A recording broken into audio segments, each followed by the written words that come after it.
In tonight's episode, we have three chilling stories to share from across Asia, each one darker than the last. And the first takes us into the restless streets of Bangkok, Thailand, where a traveler thought he had found the perfect Airbnb. The photos looked spotless, the location was central, the price too good to pass up, but from the moment he set foot inside, something felt terribly wrong. The air was sharp and cold in a city known for its heat, shadows lingered longer than they should, and at night, a woman's faint humming drifted through the hallway. He thought it was nothing, just his imagination, until he woke one night to find a trail of wet footprints leading straight from the bathroom to his bed. The traveler had been in Bangkok for just a few days, weaving through the chaos of night markets, temples glowing under lantern light, and the endless hum of motorcycles cutting through narrow streets. He wasn't a backpacker looking for hostels or a businessman chasing luxury hotels. What he wanted was something simple. A private place to sleep, central enough to walk everywhere, and cheap enough not to eat into his travel budget. That was how he came across the Airbnb. The listing had looked too good to be true. White walls, polished floors, tidy furniture that seemed brand new.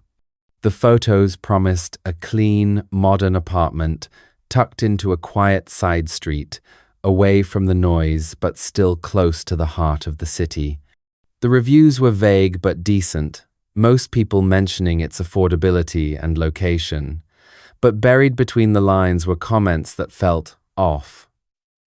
Guests wrote about nights of uneasy sleep, about a strange energy in the apartment.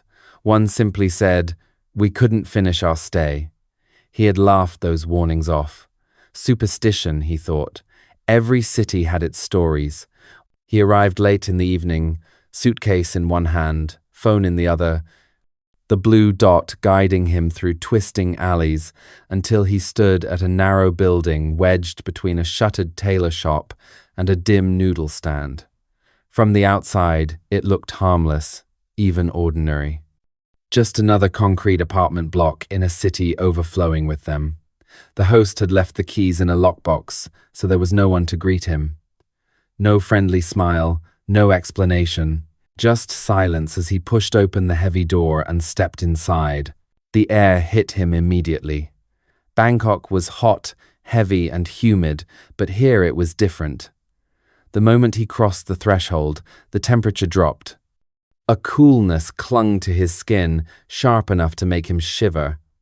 He shrugged it off, assuming the air conditioning had been left on too long. Inside, everything matched the photos. Whitewashed walls, a neatly made bed, spotless counters. It was almost sterile, as though no one had ever lived there.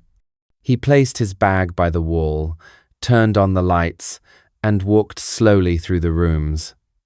Something about the silence unsettled him. The city outside was alive with noise, but within those walls, it was as if sound itself had been swallowed. He told himself it was just exhaustion from travel. He had come to Bangkok to explore, to experience the chaos and wonder of the city. But instead of excitement, all he felt that first night was a shadow of unease crawling at the edges of his mind. He ignored it, locked the door, and told himself tomorrow would feel different. But the truth was, tomorrow would only be worse. On his first night in the Airbnb, the traveler tried to settle into the routine of a long day. He unpacked a few clothes, placed his toothbrush by the sink, and scrolled through his phone before bed. Outside, the city buzzed faintly, the sounds of Bangkok still seeping in through the cracks of the windows. But inside the apartment, it felt sealed off from the world, as if he had stepped into a different kind of silence altogether. The air conditioning rattled faintly above him, but even then, the chill in the room was unnatural. It wasn't the kind of refreshing coolness that travelers crave after a day in tropical heat. This cold felt heavy, pressing against his skin, crawling into his bones. He wrapped himself in the thin blanket provided, trying to ignore the sensation, convincing himself that he was simply tired. He drifted in and out of sleep, the kind of shallow rest where every sound jolts you awake. Around midnight, just as the city outside was quieting down, he heard it for the first time. A faint sound, barely there. At first, he thought it was a neighbor, someone walking through the hallway of the building. But the sound didn't fade. It lingered, steady, deliberate. It was humming. A woman's voice, soft and low, carrying no particular tune, just a slow, haunting hum that floated through the walls. His heart quickened. He sat up, straining to hear. Maybe someone was listening to music in the next apartment, but no music followed, only that voice, that endless hum, drifting through the stillness. He checked his phone. It was nearly 2 a.m. Who hums at that hour, in an apartment where the walls were so thin? He tried to laugh it off, but the sound unsettled him. The voice carried no joy, no melody. It was flat, almost mournful, like someone humming to themselves in the dark to keep from falling apart. He got up, padded to the door, and pressed his ear against it. The hallway beyond was dead silent. No footsteps, no shuffling, just the faint buzz of a fluorescent bulb. He stepped back, closed the door, and locked it again. But when he returned to bed, the humming followed.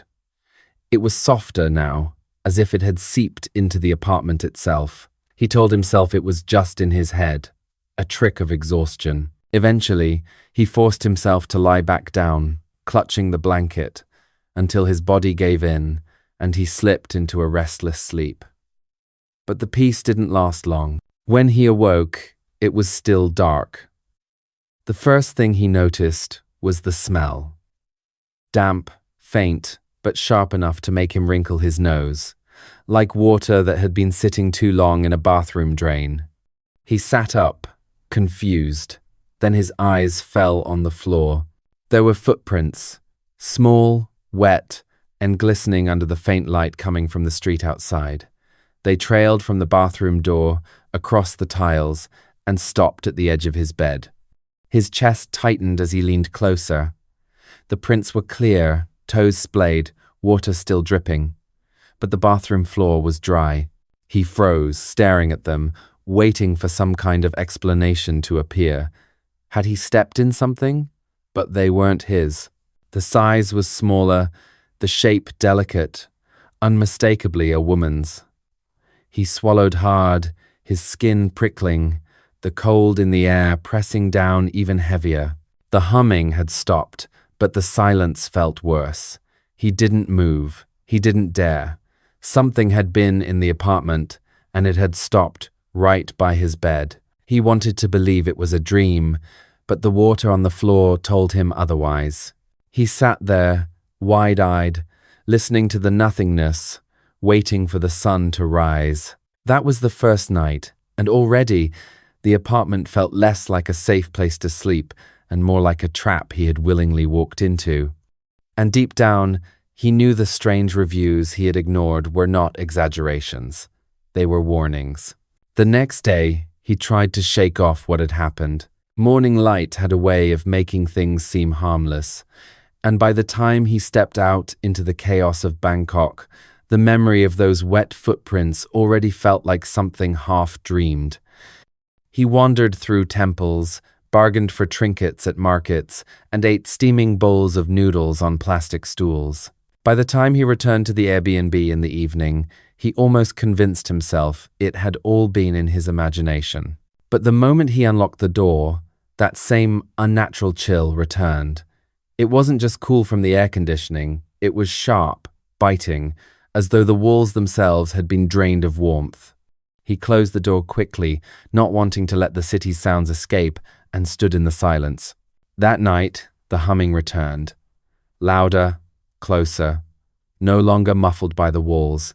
He sat in bed, frozen, as the sound circled the apartment like someone pacing with their voice. He couldn't tell where it was coming from. Sometimes near the kitchen, sometimes by the door, sometimes impossibly close, just behind his headboard. He whispered to himself that it had to be a neighbor, but no neighbor's humming could shift like that.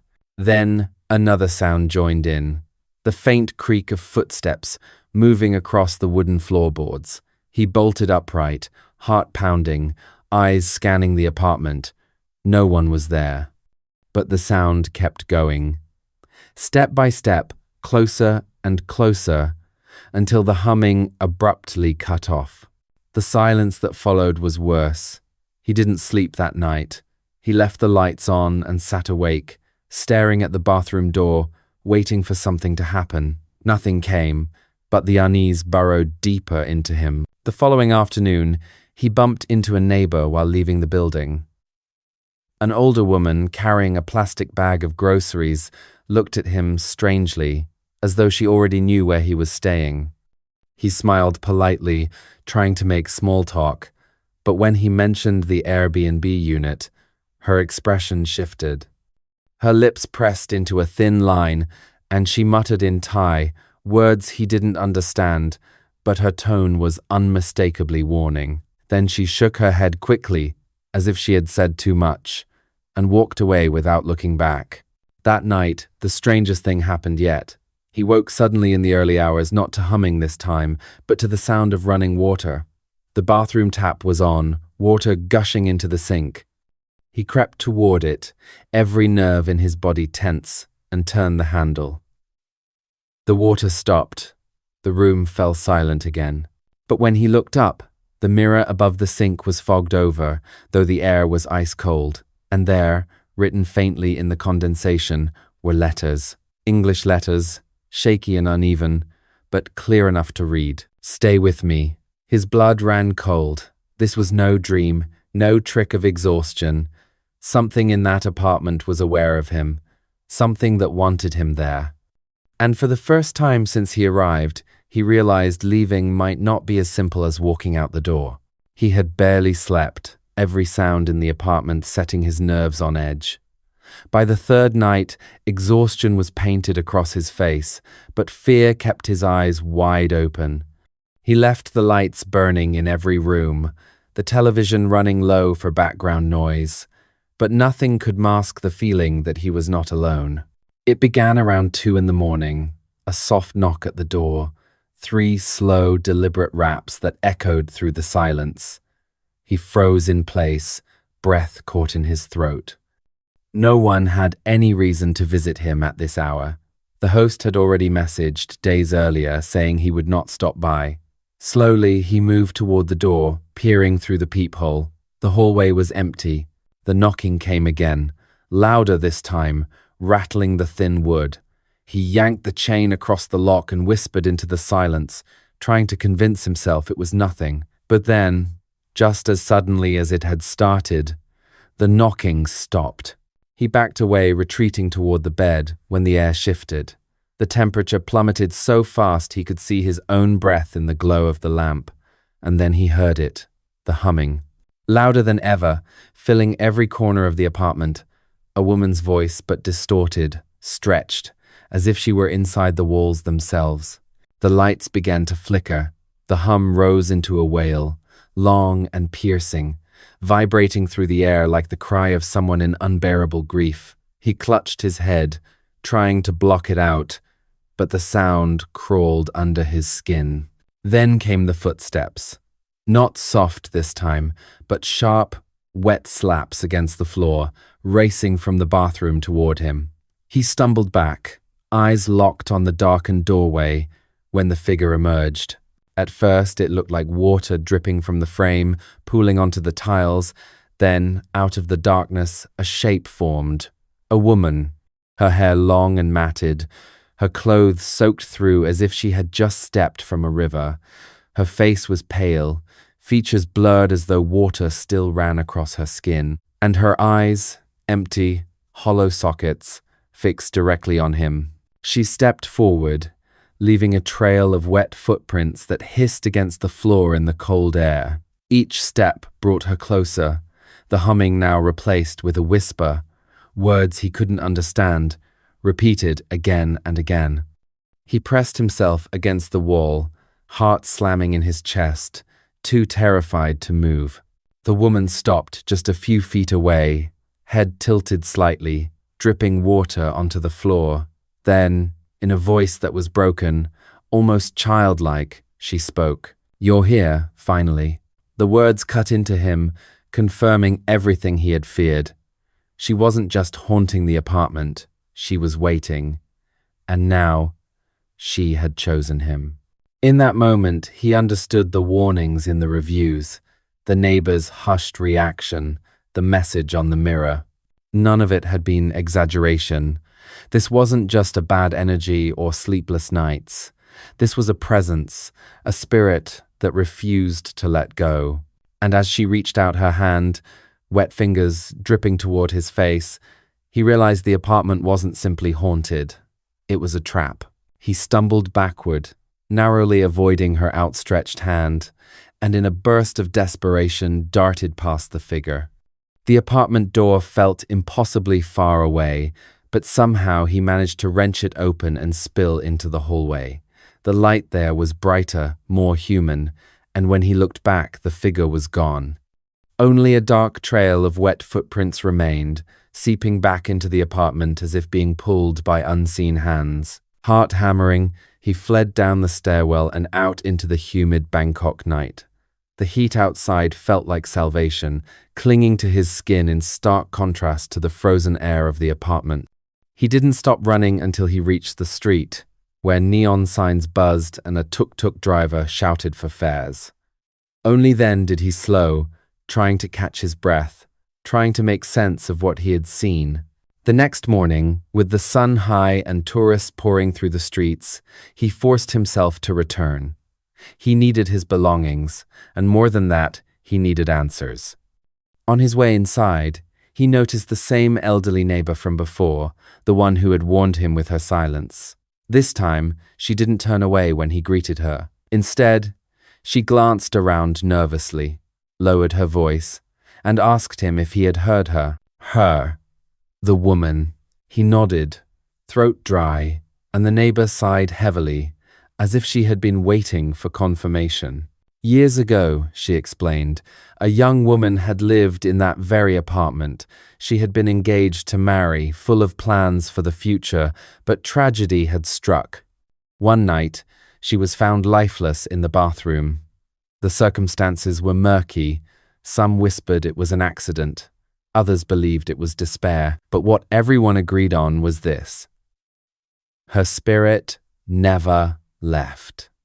Since then, tenants came and went, none lasting more than a few nights. They spoke of sleepless hours, icy air, and the sound of humming in the walls. Some claimed to see her, soaked and dripping, wandering from the bathroom to the bed as if replaying the last steps of her life. And every time, she left behind wet footprints. The neighbor's eyes grew hard. "She doesn't want you to stay," she said. Then, almost as an afterthought, she added, "Or maybe she does." The words lodged in his mind, twisting everything he had experienced. The footprints, the humming, the fogged mirror, none of it had been random. She wasn't simply haunting the space. She was searching, reaching out, waiting for someone who wouldn't leave. In that moment, he realized he had not just rented a cheap apartment in Bangkok. He had stepped into a story that had never ended, one that was still unfolding in the shadows of that quiet side street. And he wasn't sure if leaving would be enough to escape it. He gathered his things in a rush, stuffing clothes into his bag without folding, barely able to look at the bathroom door. Every creak of the floor made him flinch. Every flicker of the light made him expect to see her face again. By the time he locked the door behind him, his hands were trembling so badly he could hardly turn the key. He didn't stay another night. He booked a new room across the city, a cramped hostel filled with noise and strangers, and for the first time in days, he felt safe.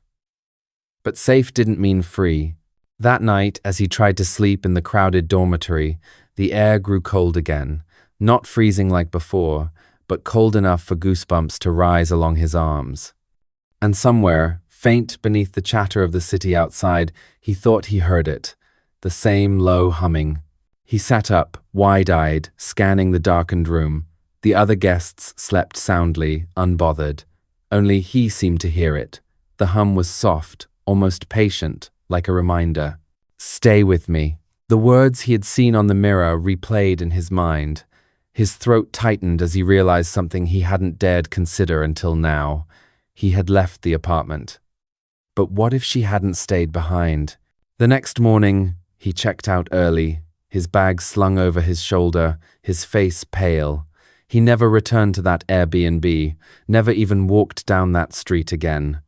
But even years later, when the world is quiet and he finds himself alone, sometimes the silence fills with that same faint humming, and he wonders if he ever really escaped her at all. The story of the haunted Airbnb in Bangkok is not an isolated nightmare. In fact, Thailand has more than its share of restless spirits, each tied to places that look harmless on the surface but hide something far darker within their walls.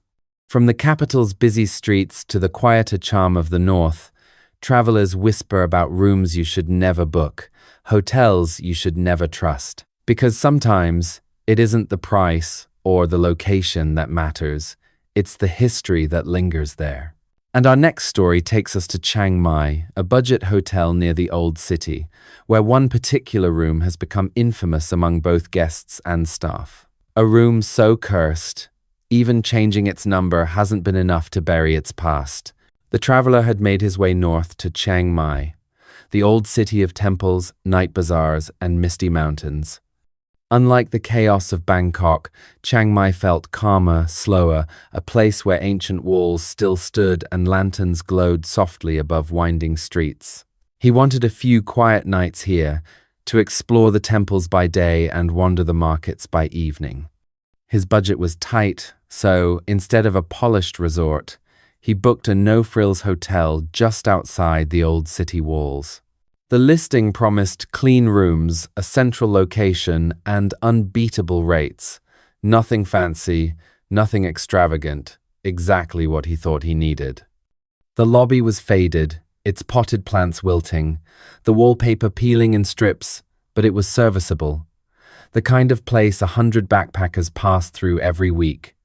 He checked in at the front desk, where the clerk gave him his key with a quick, almost too quick, smile. There was no small talk, no polite welcome, just a room number scrawled on a slip of paper, 409. He climbed the narrow staircase, suitcase thudding against each step.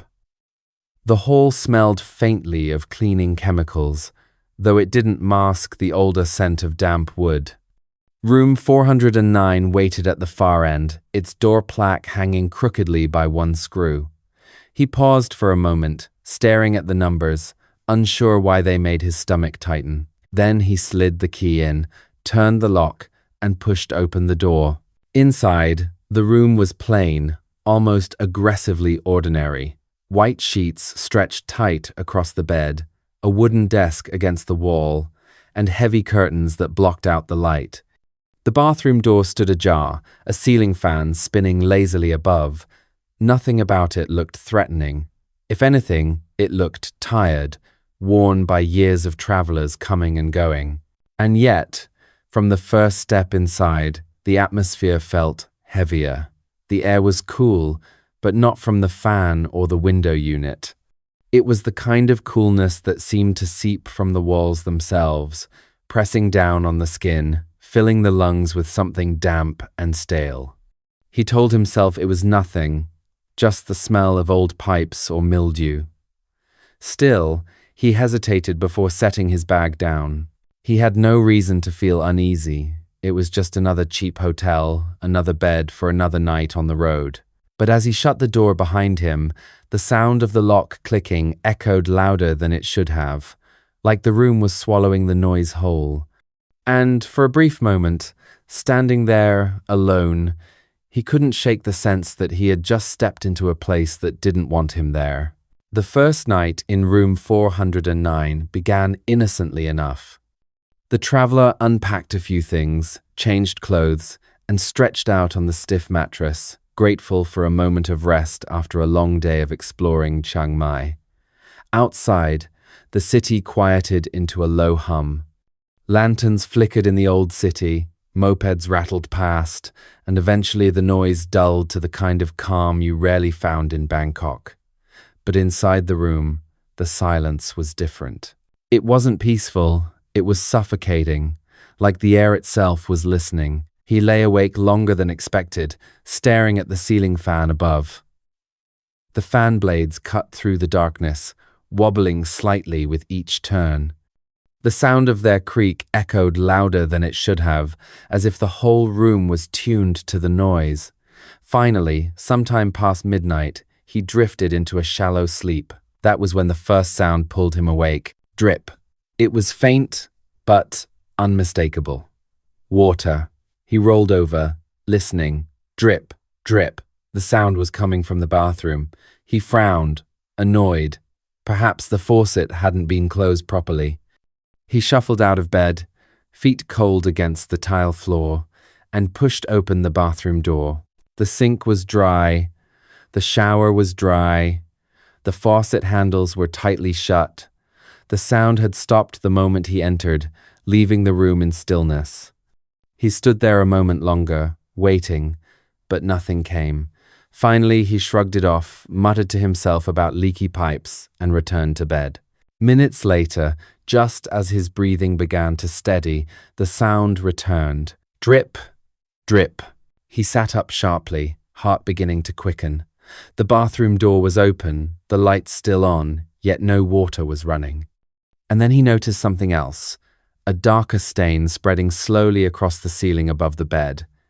It looked like water, seeping down from the floor above, though the shape was wrong.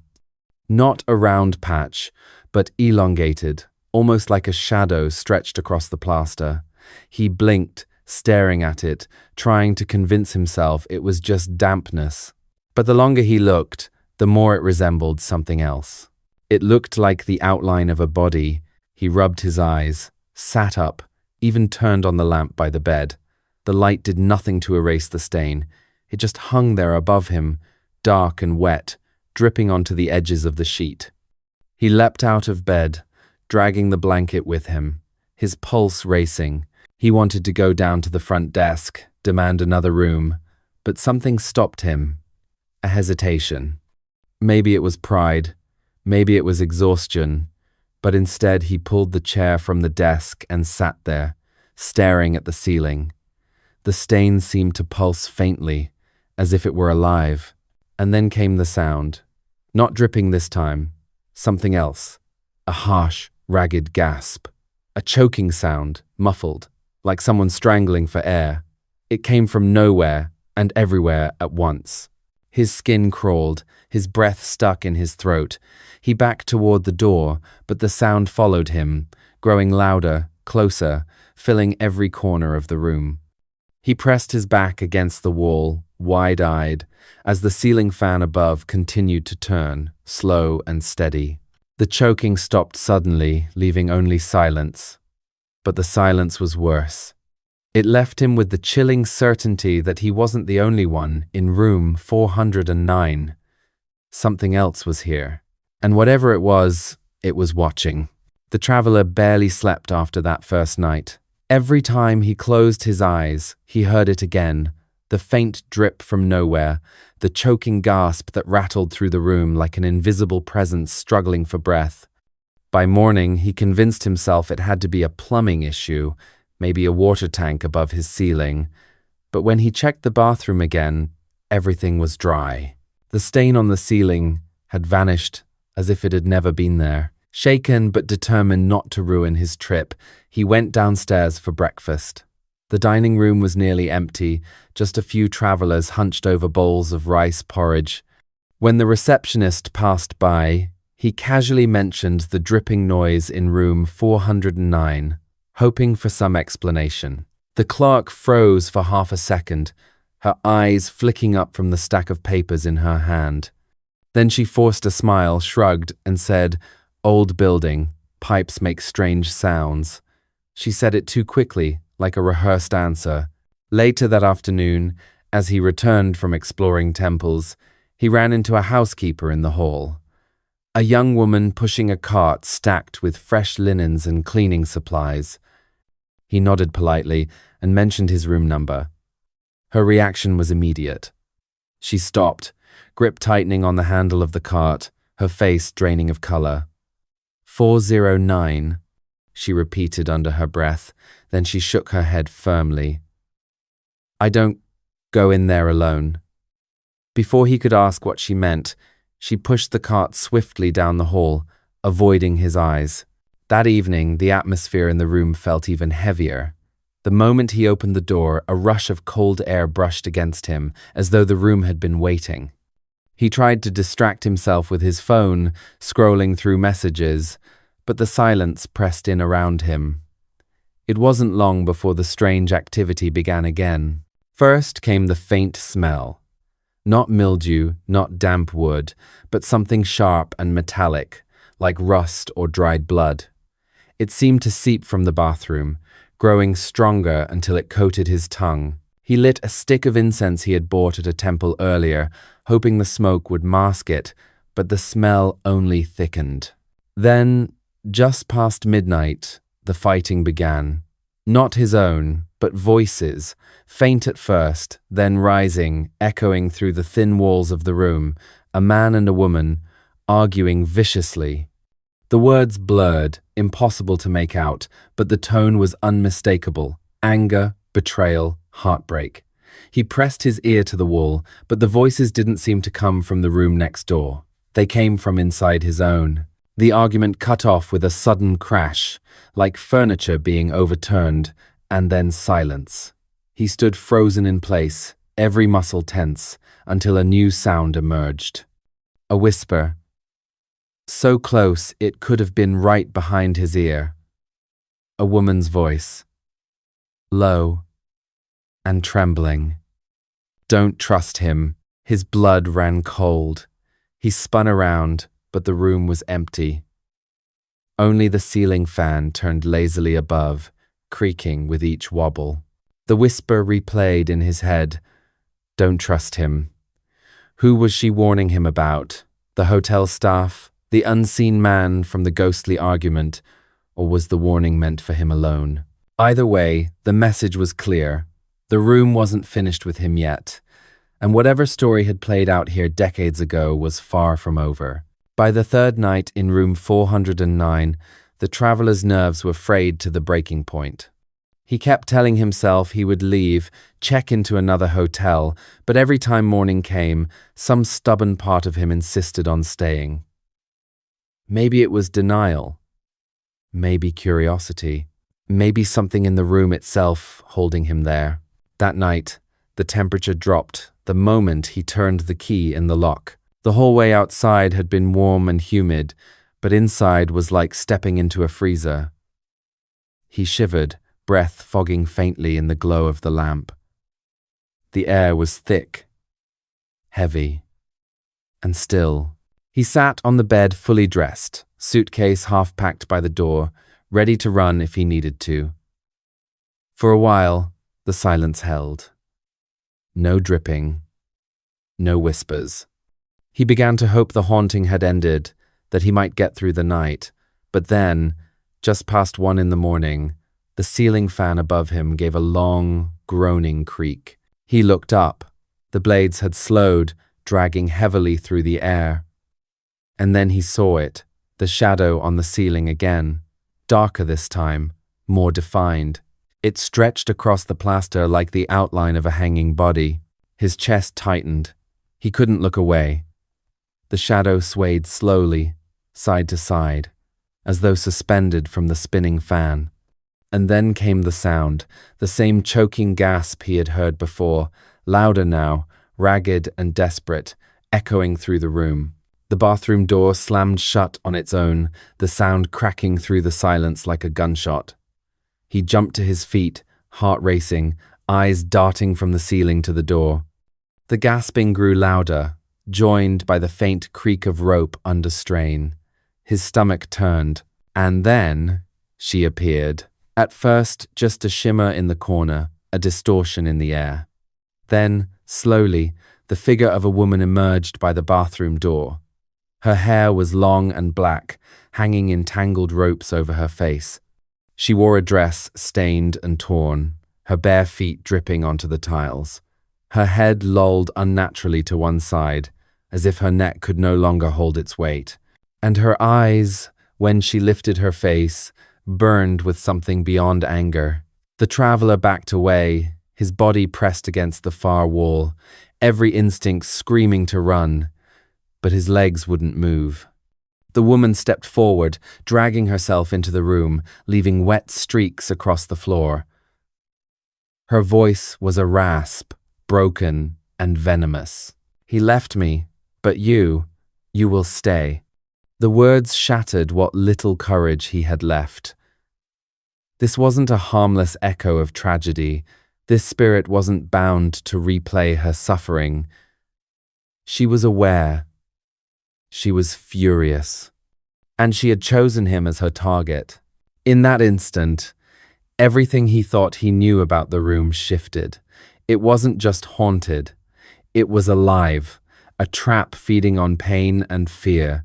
And now, he was caught in its grip. He burst from the room before she could reach him, slamming the door shut behind him with such force the frame rattled. His suitcase was still inside, but he didn't care. He tore down the hallway, lungs burning, until he collided with a member of the night staff near the stairwell. The young man grabbed his arms, steadying him, eyes wide at the sight of his pale face and trembling body. "You stayed in 409?" the staff whispered. It wasn't really a question. His tone carried the weight of someone who already knew the answer. The traveler nodded, too shaken to form words. The staffer glanced up and down the hallway, then ushered him quickly toward a service door that led outside. Only when they were away from the building did he finally speak again. "You should never have gone into that room alone," he said. His voice was hushed, almost apologetic. "They change the number every year, but it doesn't matter. She always finds it." Confusion broke through the traveler's fear. "Who?" he managed to ask. The staffer's expression darkened. "A woman. Long ago, she came here with a man who promised her marriage, but he left her. She was found hanging from the ceiling fan in that very room. They say her soul never moved on. She hates men who betray, men who abandon, and she is jealous of couples who share what she was denied. That is why no one lasts long in 409. Some wake to choking sounds, some see her shadow above the bed, and many," he hesitated, lowering his eyes, "many never stay the night." The words reframed everything, the dripping that had no source, the wet stain on the ceiling shaped like a body, the choking gasps in the dark. It hadn't been random. It was her story repeating itself, night after night, forcing others to relive her death. And the whispered warning he had heard, "Don't trust him." It wasn't about the hotel staff or a stranger outside. It was about the man who had abandoned her, the betrayal that anchored her spirit to that room. The traveler's mouth was dry, his mind spinning. He wanted to believe this was just legend, another ghost story told to scare tourists. But the memory of her eyes, burning with fury, was too vivid, too real. The staffer leaned in, voice barely above a whisper. "Leave. Don't look back. And whatever you do, don't dream of her. If you do, she will follow." With that, he turned away, leaving the traveler alone in the humid night. For the first time, the story of room 409 was no longer just a whisper. It was his reality. And he knew the spirit inside wasn't finished with him yet. He didn't wait for sunrise. With nothing but his passport and phone in his pocket, he left the hotel behind, refusing to step back into room 409 to retrieve the rest of his belongings. The streets of Chiang Mai were quiet at that hour, lanterns swaying faintly in the humid breeze, stray dogs watching as he stumbled past. He booked another place across town, a crowded guest house buzzing with life, and told himself he was safe. But as he finally lay down on a different bed, exhaustion dragging him towards sleep, he noticed something that made his stomach twist. On the pillow beside him, resting as if carefully placed, was a single strand of long black hair. He sat up instantly, heart pounding, scanning the room. Other guests slept soundly, The hallway beyond was filled with laughter and footsteps. There was no reason for the hair to be there. And yet, there it was, glistening against the white sheet, unmistakably hers. The staff's warning echoed in his mind. Don't dream of her. If you do, she will follow. He clenched the hair in his fist and shut his eyes, praying it was just a coincidence. But deep down, he knew the truth. Room 409 hadn't stayed behind in the old hotel. She hadn't stayed behind at all. And in the silence of that guest house, as his breathing slowed, he thought he heard it again. A ragged gasp. The sound of a rope straining above his head. 2 cities. 2 different rooms. But the stories feel almost identical, don't they? A traveler who thought he was only booking a cheap bed for the night instead found himself sharing space with something that never left. In Bangkok, it was the humming, the wet footprints, the mirror scrawled with a desperate plea. In Chiang Mai, it was the dripping, the shadow above the bed, the woman who chose him to stay. Different places, different names, but the same truth. Once a spirit finds you, it doesn't care about addresses or room numbers. And that brings us to our final story tonight, one last account from Asia where checking in may mean never truly checking out. The traveler had been on the road for weeks, moving through Thailand with little more than a backpack, a budget, and a list of cities he wanted to see. He wasn't chasing luxury. He wasn't after 5-star hotels with marble lobbies or rooftop pools. What he needed was simple: a bed to sleep in, Wi-Fi to plan the next day, and a place cheap enough to stretch his savings a little further. That was how he came across the listing. The photos made it look perfect, maybe too perfect. The apartment was spotless, the furniture looked new, the walls freshly painted.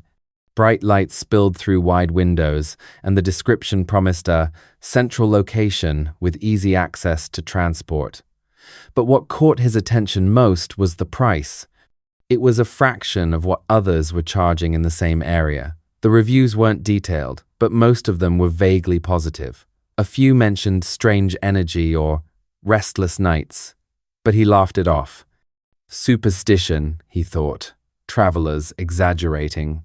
When he arrived in Bangkok, the streets outside were alive with neon and traffic, tuk-tuks buzzing through the night and food carts sizzling at every corner. The building stood in a narrow lane, plain and unremarkable, blending in with the others around it. There was no reception, no friendly host, just a code to a lockbox, the keys waiting for him inside. He carried his bag up a narrow stairwell and found the apartment door. From the outside, it looked ordinary. A blank door, a metal handle, nothing that hinted at what was inside. He unlocked it, stepped through, and instantly noticed the difference. The city's humidity clung to his skin in the hallway. But inside the apartment, the air was unnaturally cold. Not the refreshing cool of air conditioning, but a sharp, biting chill that felt wrong. He rubbed his arms, trying to shake it off, and glanced around. Everything matched the photos. The bed was neatly made, the counters wiped spotless, the bathroom gleaming under harsh white light. It was almost too clean, as though no one had ever really lived there. He set down his bag and listened. Outside, the muffled sounds of Bangkok continued. Engines, horns, voices in the distance. But inside, the silence was thick, heavy, pressing in on him. He told himself it was just exhaustion, that the room would feel more welcoming after some rest. But a small part of him, deep in his chest, felt uneasy, because this wasn't just another budget stay. This was the kind of place that seemed to be waiting for him. And as he locked the door behind him, he couldn't shake the feeling that once inside, he wasn't truly alone. The first night in the Airbnb began quietly enough. The traveler unpacked, showered, and stretched out on the bed with his phone, letting the hum of the city outside lull him. He told himself the room was fine, clean, safe, a bargain. But as the hours passed, the silence inside grew more noticeable. Every sound outside seemed to fade before it reached his walls, as though the apartment swallowed noise whole. By midnight, the only sound left was the faint creak of the ceiling as the building settled. That was when he noticed the cold again. The air conditioning unit had been turned off hours ago, yet the room was frigid. His breath came out in faint wisps, something he had never seen in Bangkok's dense humidity. He pulled the blanket tighter, shivering, but the chill sank into his bones like damp stone. He had just begun to drift towards sleep when he heard it. At first, he thought it was coming from a neighbor's apartment, a faint, low sound, muffled through the walls. But the longer he listened, the clearer it became. A woman's voice. Humming.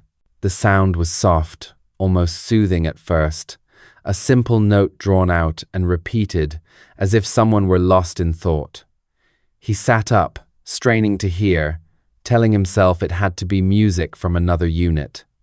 But there was no rhythm, no lyrics, no instruments, just that low hum, circling the silence. He checked his phone. 2 a.m.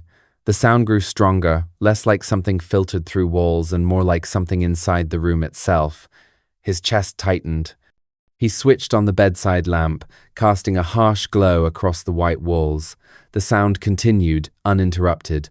Cautiously, he rose and checked the apartment.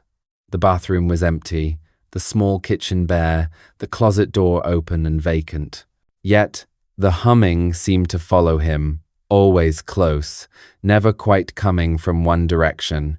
He whispered aloud, a nervous joke to himself. Something about tired ears playing tricks. The sound didn't stop. Back in bed, he lay rigid, eyes fixed on the ceiling.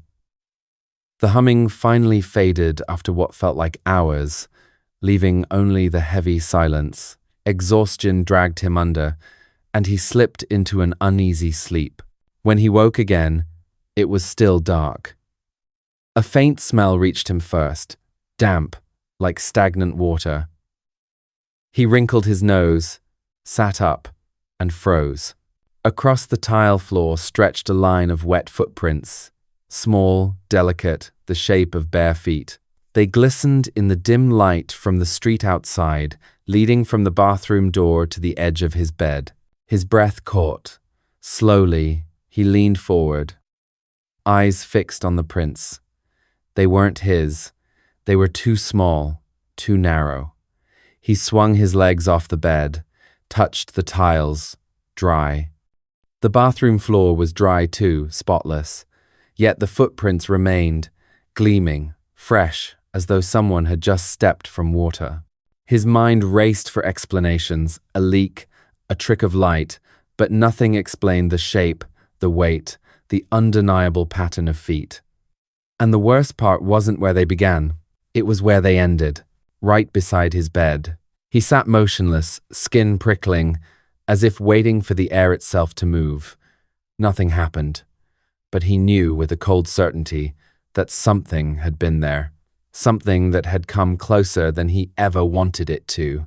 And in that moment, he began to wonder if the strange reviews he had dismissed weren't warnings after all, but confessions. The next morning, the traveler convinced himself it had all been a trick of exhaustion. Long travel days, too little sleep, and a brain eager to turn shadows into shapes. The footprints? Condensation, maybe. The humming? A neighbor. It was easier to believe in bad plumbing than in ghosts.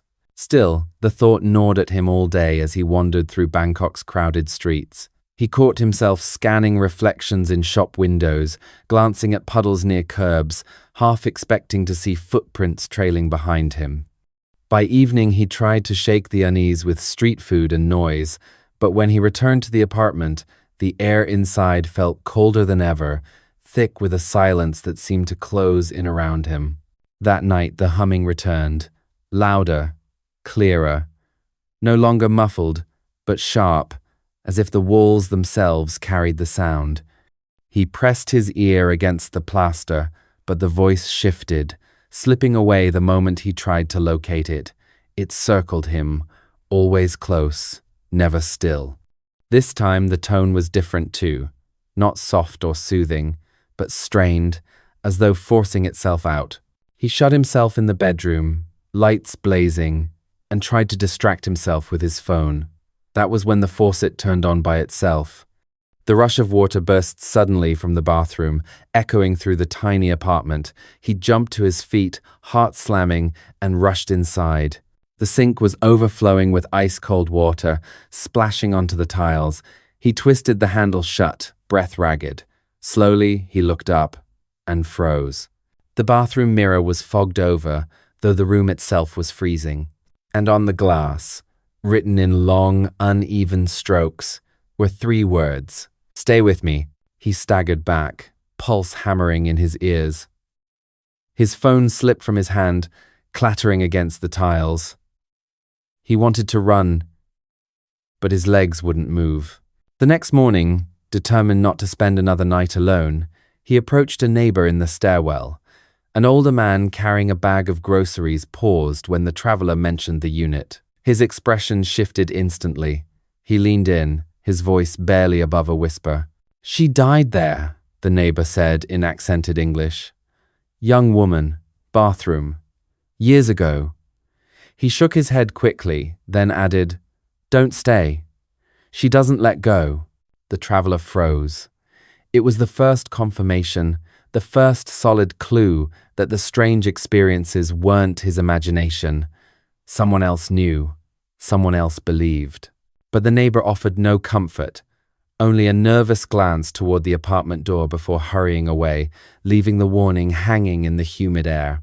That night, the traveler returned reluctantly to the room, his bag half-packed, ready to bolt. But deep down, he already knew the truth. It didn't matter if he left or stayed. The humming, the footprints, the message on the mirror, they weren't tied to the apartment. They were tied to him. And whatever was waiting in that bathroom wasn't finished yet. The third night pressed down on him like a weight. He told himself he wouldn't sleep, that he would stay awake until morning, but exhaustion had other plans. By midnight, his eyelids grew heavy, his body sinking into the mattress. That was when the humming began again, not faint this time, not distant. It was inside the room. His eyes snapped open. The voice was everywhere, vibrating through the walls, the floor, the air itself. It rose higher, shifting from a low hum into something sharper, a kind of wail stretched thin with grief. The light bulb above flickered violently, casting shadows that danced and stretched across the white walls. He sat up, every nerve in his body alert. Then came the sound of footsteps. Wet. Deliberate. Moving across the tiles of the bathroom. He stared into the darkness of the doorway, his breath caught in his throat. Water began to spill from the bathroom, seeping across the floor in thin rivulets. His bare feet recoiled as the icy liquid reached the edge of the bed. Then, out of the shadows, a figure began to form. At first, it was nothing more than a shimmer, like condensation in the air. But slowly, painfully, she took shape. A woman, drenched from head to toe, water dripping from her tangled hair, clothes clinging to her as though she had just been pulled from a river. Her skin was pale, almost translucent, her lips parted as she hummed that broken tune. And her eyes, hollow, empty sockets that still somehow found him, locking onto his gaze, with a weight that froze him in place. She stepped forward, each movement leaving slick, shining footprints on the floor. The humming cut off, replaced by a low rasp. Her head tilted unnaturally to one side, wet hair falling in clumps over her shoulders. "You're here." Finally. The words were slow, guttural, spoken like someone unused to speaking at all. His stomach lurched as the meaning sank in. She wasn't just a ghost replaying her death. She knew him. She had been waiting. He scrambled back against the headboard, fumbling for his phone, for anything to use as light or protection. But the screen refused to turn on, the buttons unresponsive. Every object in the room seemed powerless, muted, as if the space itself bent to her will. She raised a hand, water dripping from her fingers, and stretched it toward him.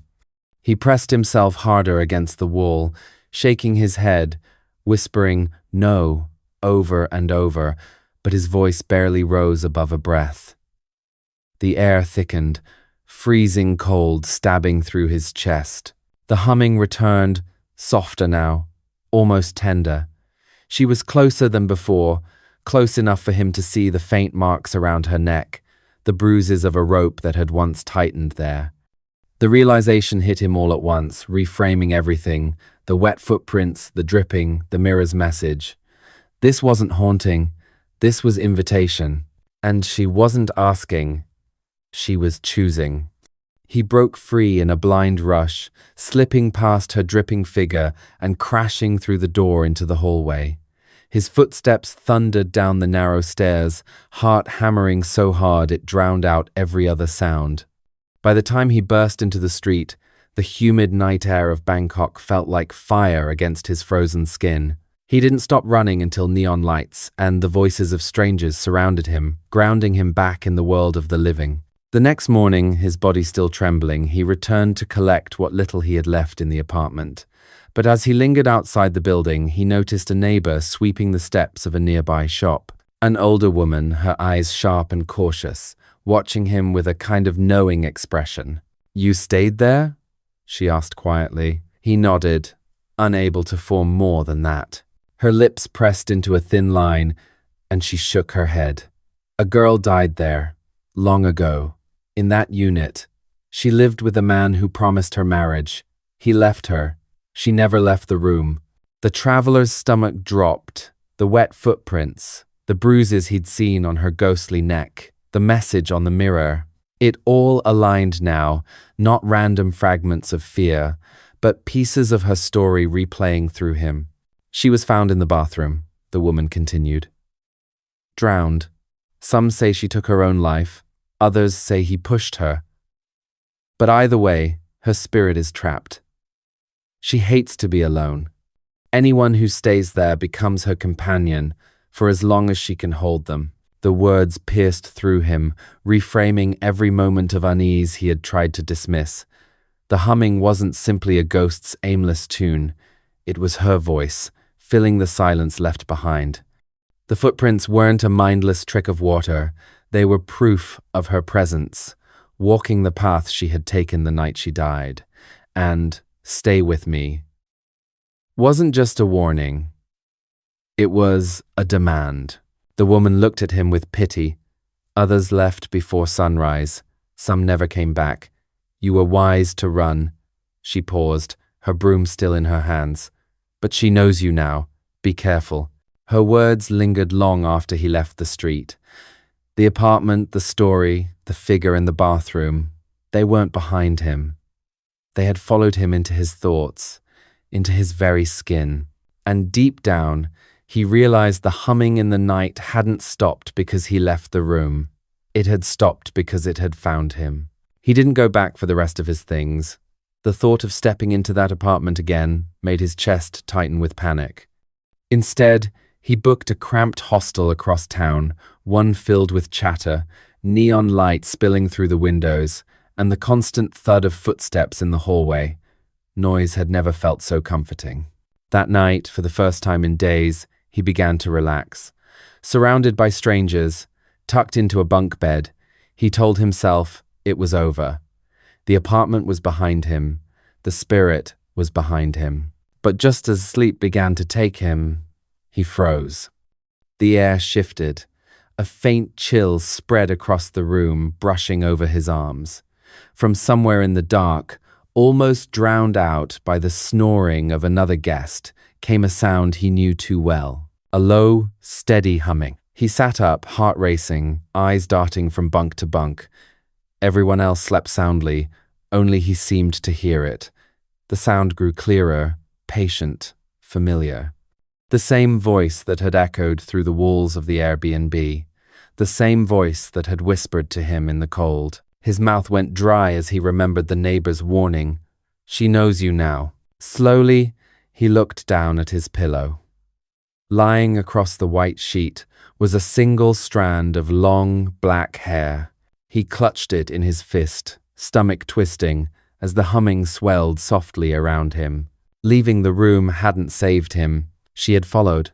I hope you enjoyed these stories. If you like them and want to listen to more, feel free to subscribe and put on your notifications. I upload almost every day. Wish you all the best.